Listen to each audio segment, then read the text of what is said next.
I'm not okay with you guys being here without a warrant, regardless of the circumstances. And I'd appreciate it if you would leave. Okay. We checked the entire house? We just checked the upstairs. Did we get the whole, you were with us the whole time, sir? Did we get through the whole ground floor? Yeah, it's the whole Okay. house. Okay. I respect the attempt at keeping everybody safe and everything, but... Yeah, and that's, look, that is the only reason we were doing what we're doing. We wanted to make sure everybody here was okay. And, you know, we have to answer any other questions you have. No, just would appreciate it if you guys would... Okay. Excellent. All right, look, I appreciate your time and your cooperation. Yeah. All right? Sorry for what they're doing, you know what I mean? You're good, man. Have a good one, dude. Thank you. Hello, all you beautiful and amazing people. Thank you for tuning in. Welcome to the show. If you're new to the channel, I'm your host, Hyde. This is Hide and Seek Media, where we talk about news, sports, politics, and so much more.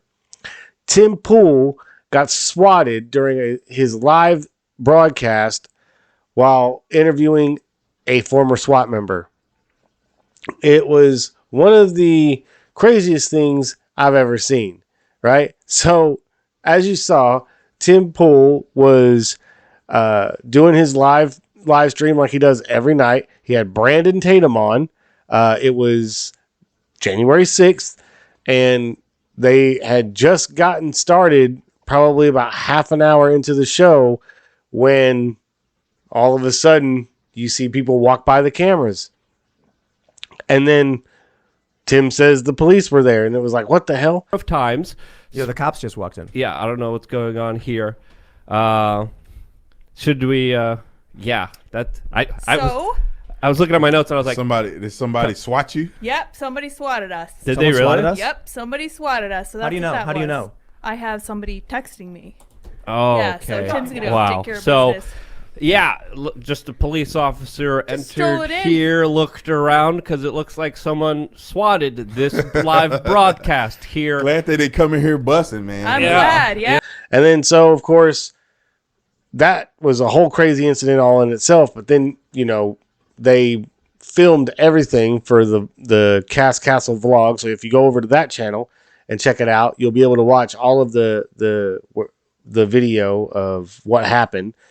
But there was like 8 police cars there, you know, a bunch of cops that came in using exigent circumstances, right?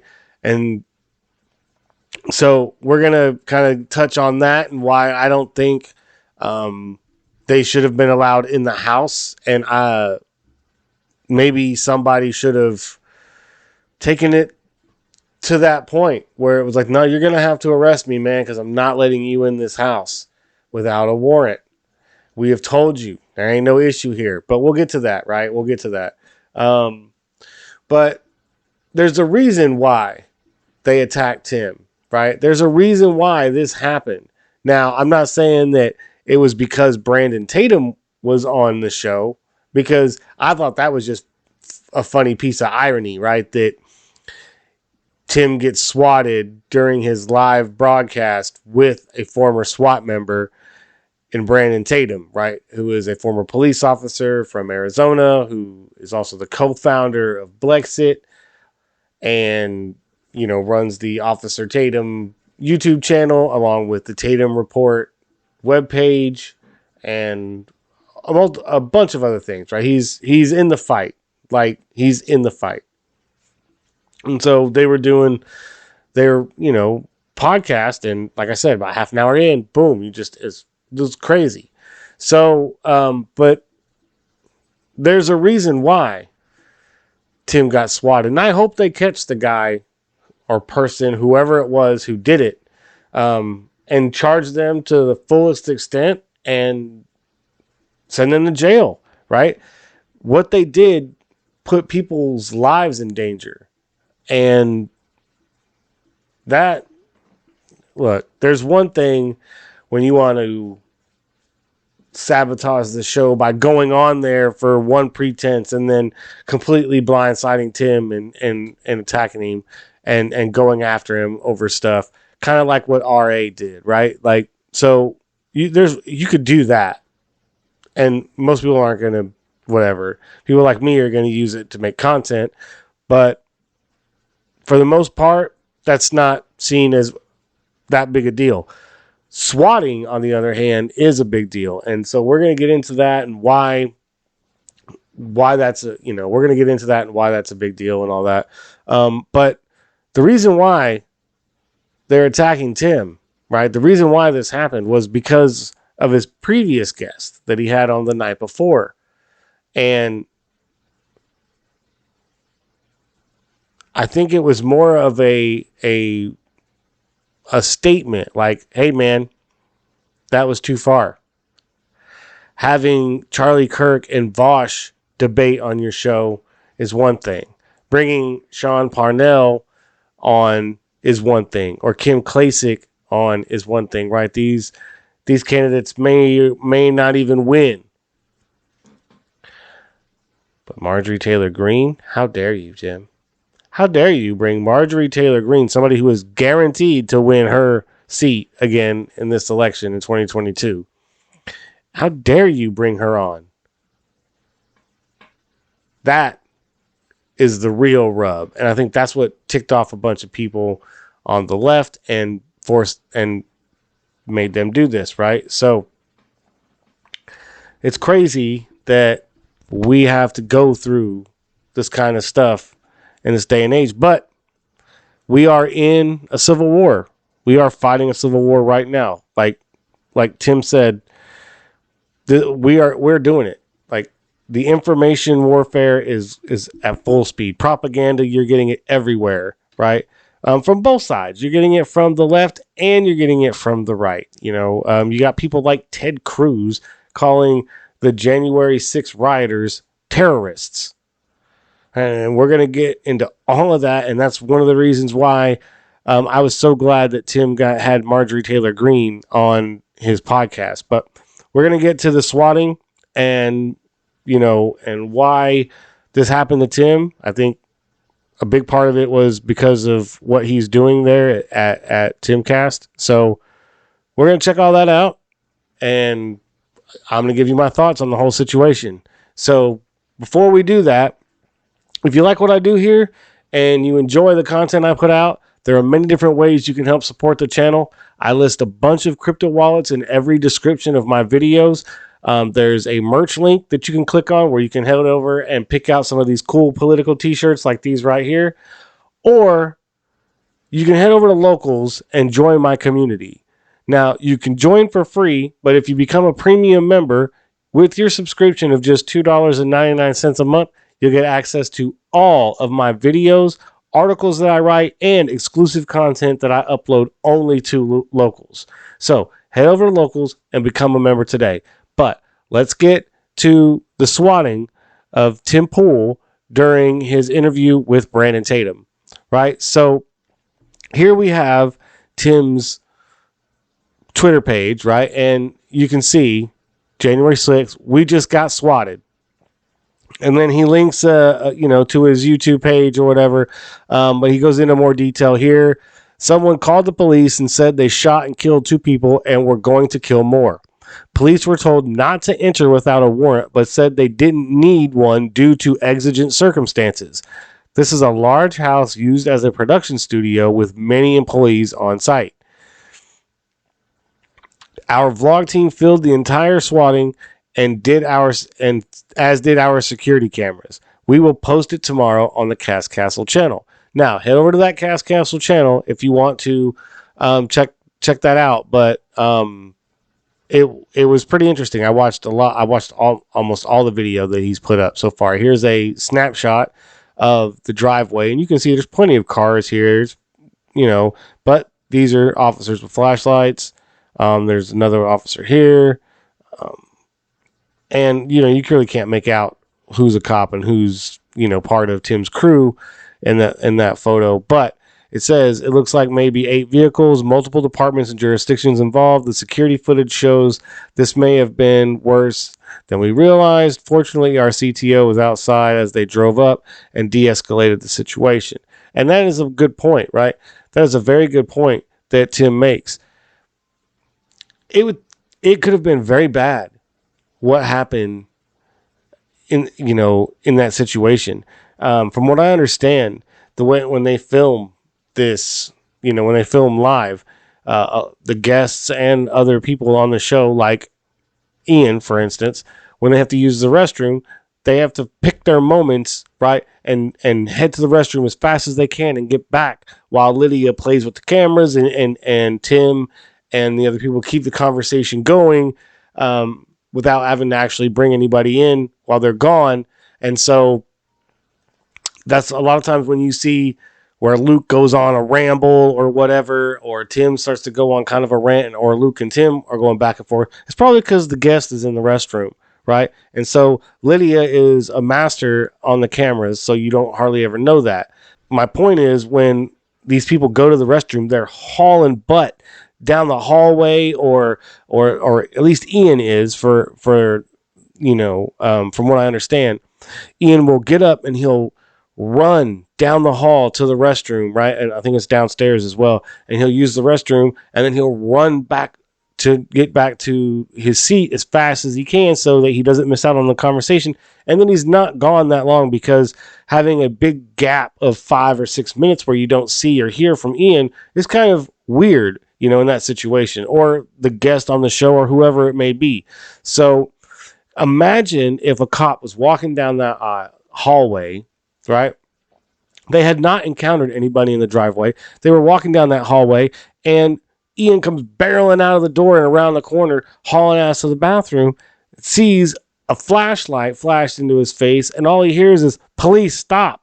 But by the time he's got any time to react or stop, it's too late. So that very dangerous situation, and they shouldn't be doing it, right?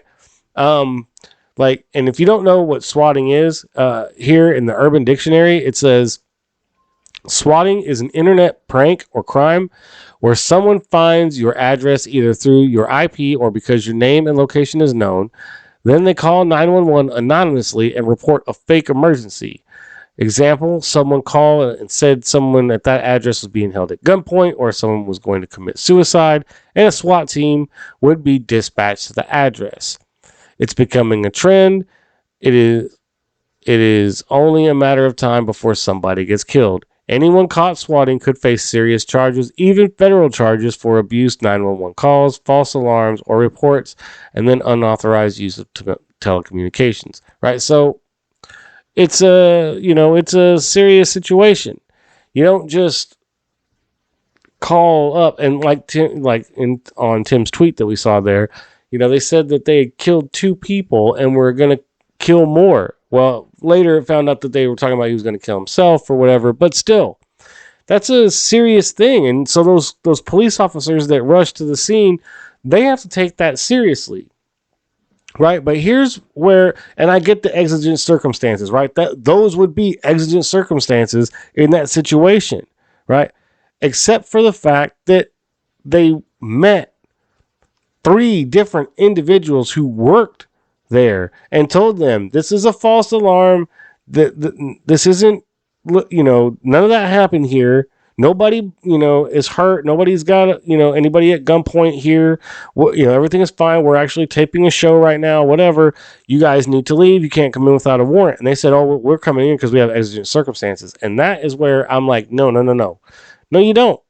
At that point, no, you don't. You don't have exigent circumstances anymore when 3 different individuals who work at that facility tell you this is a false alarm. You've been duped. And what's really messed up is that it's been reported now that there's a recorded phone call between police officers about the situation where one of them says this is probably a swatting. If that's the situation and you're going in assuming that it may be a swatting, and then they tell you it's a false alarm, there was no reason for you to go in that house. No reason for those cops to go in that house at all. But look, the reason why they're doing this, it's because of what Tim is doing, right? He is grown in popularity on YouTube because he's been right a lot of times on his views on the political climate in this country. And the fact that he is what he calls a milquetoast fence sitter, right, kind of helps his brand because he can not take a firm position one way or another, stay kind of in the middle and be able to keep his platform, right? Like, that's one thing I didn't understand when I started my channel, was that bucking the system early on is stupid, right? I'm not Steven Crowder. I don't have 5 million followers. So why am I making videos where I'm going to get strikes and warnings? But I had this stupid mentality that I was so small they weren't going to pay attention to me, right? That was dumb, because any video can go viral from anybody, right? And so, of course, they're going to be paying attention to me. It's an algorithm. It's going to pay attention to all of these keywords that I was using and things I was doing when I was making my videos, and that's what I was getting strikes for. I mean, I've been up for a little over a year now, and my channel I have a warning that won't ever go away, and I've had 3 strikes, one that I successfully, appealed, but, I've not had 3 strikes in a row. They've all been months apart, but, I'm kind of rocking the boat here, and that's what we need, is people rocking the boat. And that's what I think, this is why I think this happened to Tim, right? Was because of what he does, who he's able to platform. Like he's able to have people like Alex Jones on, right? He's able to have people like Michael Malice. Like I would have never been exposed to Michael Malice had he not been on Timcast. So like Tim's platform is huge because of where he sits, in the political spectrum, and the stances that he takes or that he doesn't take, right? So one of the people that he had on his show that kind of, I think, really scared the left was Marjorie Taylor Greene. So she was on the show, and if you didn't know anything outside of what the media told you about Marjorie Taylor Greene, after watching that podcast, you got a completely different view of that woman, right? She's a fighter, right? And that's what we need in our government right now, is more people like Marjorie Taylor Greene and Matt Gaetz, right? So I want to talk about this story we have right here from timcast.com. Reps Matt Gaetz and Marjorie Taylor Greene call for anniversary event. Gaetz called the event a possible Fedsurrection, given the unexplained role for federal agencies in the event. Representative Matt Gaetz and Marjorie Taylor Greene held a press conference to discuss the January 6th riot at the Capitol and current state of Congress's investigation. We know this. What happened last year was not an insurrection, Gaetz told the members of the media. It may have very well been a Fedsurrection. Gaetz explained that he and Greene had repeatedly requested information from the director of the Federal Bureau of Investigation, as well as the U.S. Attorney General Merrick Garland, with no results. It seems like senior officials in our Justice Department have no problem giving long speeches to try to political target and smear those they disagree with, but they don't answer the questions that they can get to the truth of what really happened on January 6th, Gaetz said. Gaetz and Greene, who represent Florida and Georgia respectively, walked reporters through the infamous day's events using videos recorded on the screen. Using videos recorded on the scene during the security breach. Footage included clips of Ray Epps, a man accused of being an FBI plant, removed from the agency's Capitol Violence Most Wanted list on July 1st, telling the assembled that they needed to go into the Capitol. They also noted that John Sullivan, the man who recorded Ashley Babbitt's death in the Capitol and sold the footage to the media, had not been arrested for his involvement in January 6th, right? So right there, we have these guys standing up, right? We have Marjorie Taylor Greene and Matt Gaetz saying, hey, we want info on what's going on. Why are these two people not arrested, right? Why are they not in jail with the rest of these so-called insurrectionists when nobody's been charged with that. Nobody's been charged with sedition. Nobody's been charged with anything other than criminal trespass. They've not been charged with anything serious, right? Like to where they're going to see hard time in jail. I think someone got a few, like, a couple months, 18 months maybe. I think someone got, as the most I've seen. So it's not like we're talking about, the end. We're not talking about serious time here. So if you're going to call it an insurrection, charge somebody with insurrection. But this is why I'm like for Marjorie Taylor Greene and more candidates like Marjorie Taylor Greene, because you have this story from Newsweek, right? Marjorie Taylor Greene says Ted Cruz was irresponsible for labeling Capitol rioters terrorists. And if you haven't seen this, Ted Cruz called the January 6th riot a terrorist attack, which in turn would make everybody who was involved a terrorist. Then he goes on Tucker Carlson, tries to walk it back, and Tucker calls him right out. He's like, no, you're a smart man. You were up for a Supreme Court. You've argued in front of the Supreme Court. You're an attorney. You choose your words very carefully, and you chose those words, and you were wrong for it. And Marjorie Taylor Greene's calling him out. One of the things I learned about Marjorie Taylor Greene was that she isn't afraid to call out these establishment types. Like she called out Congressman Dan Crenshaw, and I loved it. I loved every minute of it. And now he's trying to fire back, calling her a Democrat or an idiot, right? Yeah, he's just mad because she called him out on. He's just mad. He's saying that because he's mad because she called him out on trying to waste more government funds for, to build COVID centers, right? He wants to use FEMA to operate COVID testing centers. And it was like, are you kidding me? That's more government funds, which means it's more taxpayer money. Why do you want to spend more taxpayer money on stuff we've already spent billions of taxpayer money on already? It's kind of weird. So, but she called him out, and so he's trying to fight back like he's not part of the establishment. When anybody, like, he fooled me, right? I'm not even gonna front. Like, he fooled me. I thought this guy was legit. Like, he was like, he's a wounded vet, Navy SEAL, blah blah blah. I was like, okay, yeah, he's for America, all this. But at the end of the day, he's gonna make a deal, just like all these other politicians. At the end of the day, he's going to make a deal, right? So I say primary him too. Let's find people who care about this country, right? And that really, ladies and gentlemen, is why we need to be focused on the primaries in 2022. We need to be focused on the incumbents, right?